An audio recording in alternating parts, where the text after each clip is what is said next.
Dear channel viewers, we invite you to visit our online store. We offer a wide variety of men's and women's clothing, with options for printing and high-quality fabrics of your choice. In addition, we have an extensive selection of other products, such as flags, mugs, and bags. We also highlight an exclusive feature that allows for quick and simple creation of custom pieces with your own design. Use the promotional code POLITIC to ensure a 10% discount on your purchases. Find the link to access our store in the video description. The president presented a logical sequence of arguments that not everyone fully understood.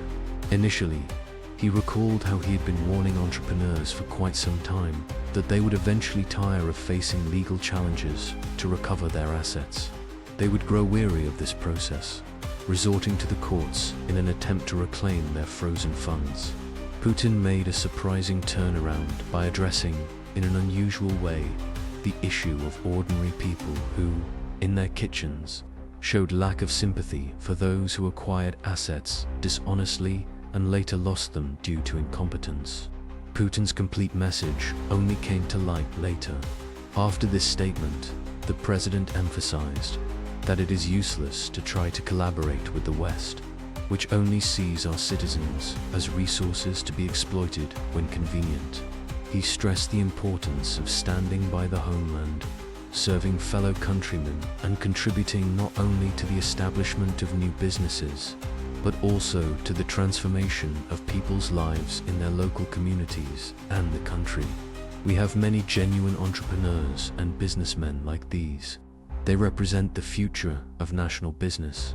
It is important to recognize that the sources of prosperity and the path to the future are here in our country, Russia, so we can build a truly robust and self-sufficient economy that does not isolate itself from the world, but capitalizes on its competitive advantages.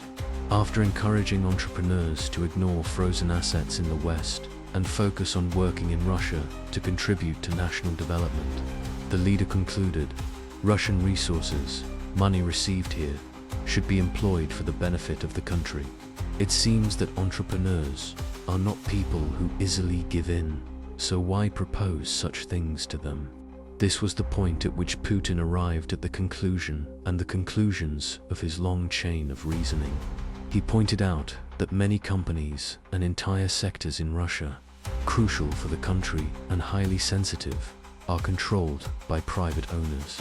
Secondly, if the managers and owners of these companies continue to wait to recover their properties abroad, they will remain vulnerable to pressure from hostile countries.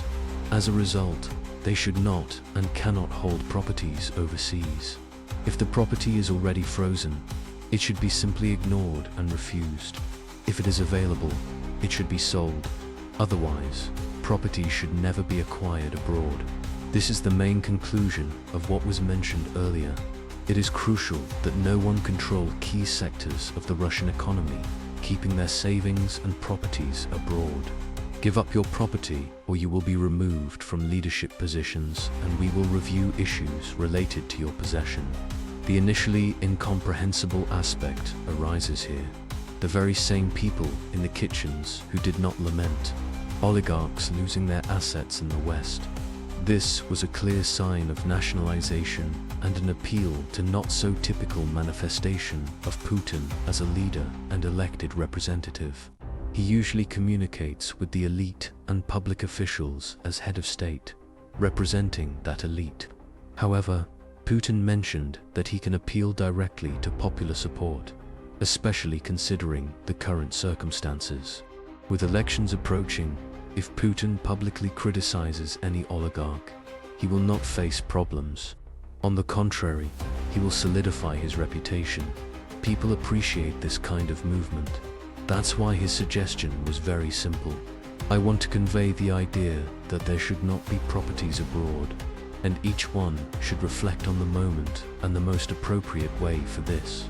I cannot wait indefinitely while offering generously. Over time, they are progressively extending this same practice to owners and top executives of major companies, just as they do with top executives without properties abroad. And, it must be recognized, This is a truly revolutionary outcome of the message. To all friends, I thank you for watching and ask that you continue to share your opinions in the comments. I would like to know what you think about this.